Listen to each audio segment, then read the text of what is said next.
దుఃఖలేంటి చేస్తుంటే దుఃఖలేంటి చేత వర్గమైన ఏ పాలక వర్గమైన ఎంటీఎస్ వద్దురా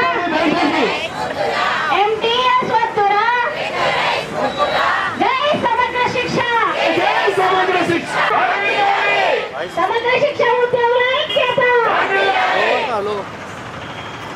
మీరిచ్చిన మాట కదా మీరిచ్చిన మాట కదా మీరిచ్చిన మాట కదా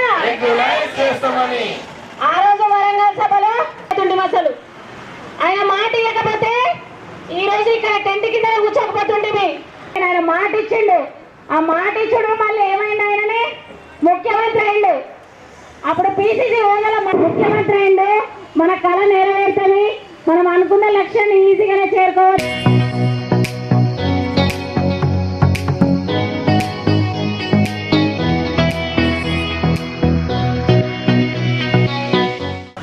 కాబట్టి వాళ్ళందరికీ పిడిఎస్ విద్యార్థి సంఘంకు మన సంఘం తరఫున ధన్యవాదాలు. తెలంగాణ రాష్ట్ర వ్యాప్తంగా 33 జిల్లాలలో ఈ యొక్క సమ్మె కొనసాగుతుంది.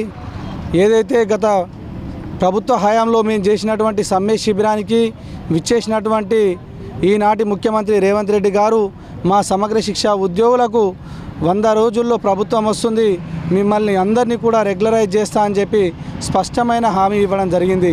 కానీ ప్రభుత్వం ఏర్పడి సంవత్సరం దాటుతున్నప్పటికి కూడా మా యొక్క సమస్యల పట్ల నిమ్మకు నీరెత్తినట్టు వ్యవహరిస్తూ ఉన్నారు. మా పట్ల ఉదాసీనంగా వ్యవహరిస్తూ ఉన్నారు. మా సమస్యల్ని ఏమాత్రం పరిష్కరించడం లేదు. దీనికి అనుగుణంగా మేము మా రాష్ట్ర నాయకత్వం గత 20 రోజుల కిందటనే సమ్మె నోటీస్ ఇవ్వడం జరిగింది.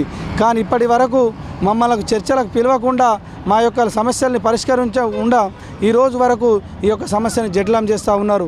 కాబట్టి ఏదైతే సమగ్ర శిక్ష ఉద్యోగులు గత శ్రమదోపిడికి గురవుతున్నారో ఈ యొక్క మా యొక్క డిమాండ్లు న్యాయమైన డిమాండ్లు అయినటువంటి రెగ్యులరైజేషన్ని తక్షణమే చేయాలని చెప్పేసి ఈ సందర్భంగా నేను డిమాండ్ చేస్తూ ఉన్నాను. అంతేకాదు మా సమగ్ర శిక్ష లోపల పీటీఐలకు 10 నెలల వేతనం ఇస్తూ ఉన్నారు, పీటీఐలకు 12 నెలల వేతనం ఇవ్వాలి. అంతేకాకుండా సమగ్ర శిక్ష ఉద్యోగులందరికీ కూడా ప్రసూతి సెలవులు ఇవ్వాలని చెప్పేసి ఈ యొక్క ప్రభుత్వాన్ని డిమాండ్ చేస్తూ ఉన్నాం. ఎందుకంటే ప్రభుత్వాలు ఈ యొక్క పార్లమెంట్లు చట్టాలు చేస్తాయి. కనీస వేతన చట్టం 1946లోనే చేయడం జరిగింది. కానీ ఇప్పటి వరకు ప్రభుత్వాలే చట్టాలు చేస్తున్నాయి. కానీ ఈ ప్రభుత్వంలో పనిచేసినటువంటి ఉద్యోగులకు ఆ చట్టాలను ఎందుకు ఇంప్లిమెంట్ చేయడం లేదని ఈ సందర్భంగా ఈ ప్రభుత్వాలను మేము ప్రశ్నిస్తూ ఉన్నాం.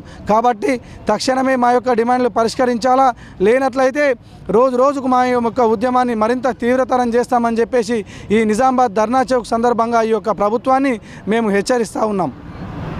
సమగ్ర శిక్ష ఉద్యోగులమైన మేము గత సంవత్సరము 23 రోజులుగా నిరవధికంగా దీక్ష చేపట్టడం జరిగింది. ఆనాడు పిసిసి హోదాలో ఉన్న మన ప్రియతమ ముఖ్యమంత్రి రేవంత్ రెడ్డి గారు, మీ సమస్యలు నాకు అవగాహన ఉంది, మీ సమగ్ర శిక్ష ఉద్యోగుల సమస్యలు నాకు తెలుసు, మీ ఛాయ్ దాయేలోపు సమస్యలు పరిష్కరిస్తామని చెప్పి 13 నెలలు కావస్తుంది. పిసిసి హోదాలో ఉన్న రేవంత్ రెడ్డి గారు ఇప్పుడు మన ముఖ్యమంత్రి అయి సంవత్సరం కావస్తుంది. సంవత్సరం అయిన తర్వాత ప్రజాపాలన విజయోత్సవాలను జరుపుతున్నారు.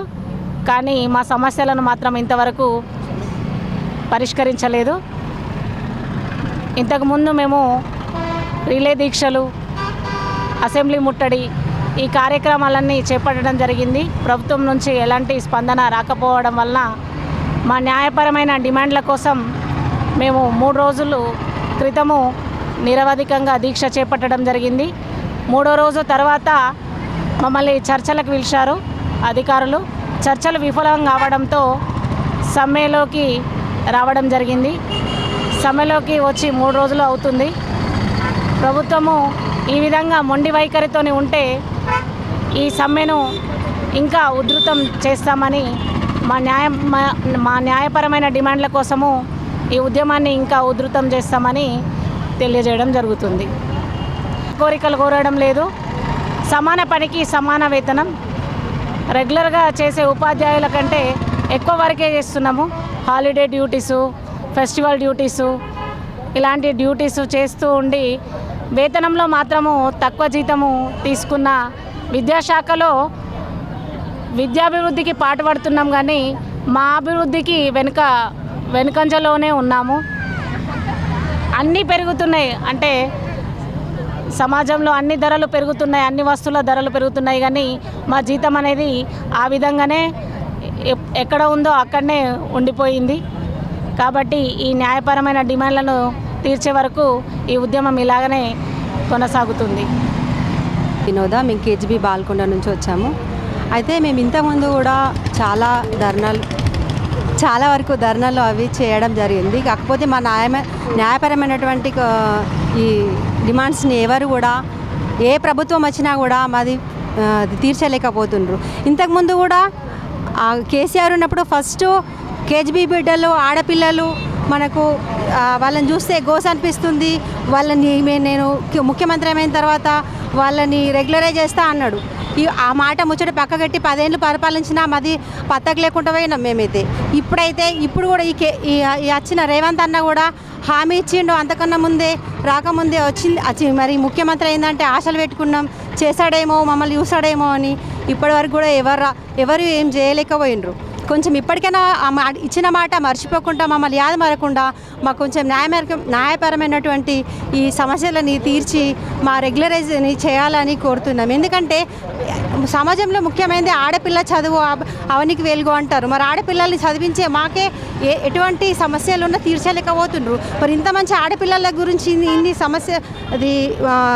కార్యక్రమం చేపట్టిన ఈ ప్రభుత్వమే మీద ఒక స్కీము మేము ఎట్లా చేస్తామని అంటే, మీరు స్కీమ్ పెట్టిన ఎవరి కోసం పెట్టరు, మన కోసం పెట్టరు. ఇప్పుడు ఇవన్నీ మేము ఎంత బాగా జరుగుతున్నాయి అంటే రెగ్యులర్ స్కూళ్ళ కంటే కూడా మా కస్తూర్బాలు కూడా ఎంతో మంచి రిజల్ట్ తీసుకొచ్చింది. ఇప్పుడు దీంట్లోనే మేము కాలేజీలు కూడా నడిపిస్తున్నామండి. ఈ కాలేజ్ టీచర్స్ స్కూలు అన్నీ కూడా ఎంతో సక్సెస్ఫుల్గా నడుస్తున్నాయి.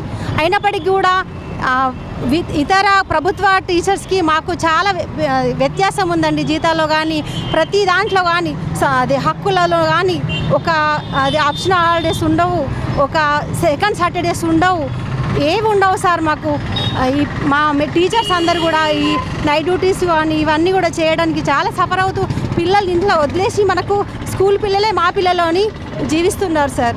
అయినప్పటికీ కూడా మాలాంటి ఈ ఆడపిల్లలకు ఆడపడుచులకు న్యాయం చేయాలని మేము మన రేవంత్ సార్ని కోరుకుంటున్నాం సార్.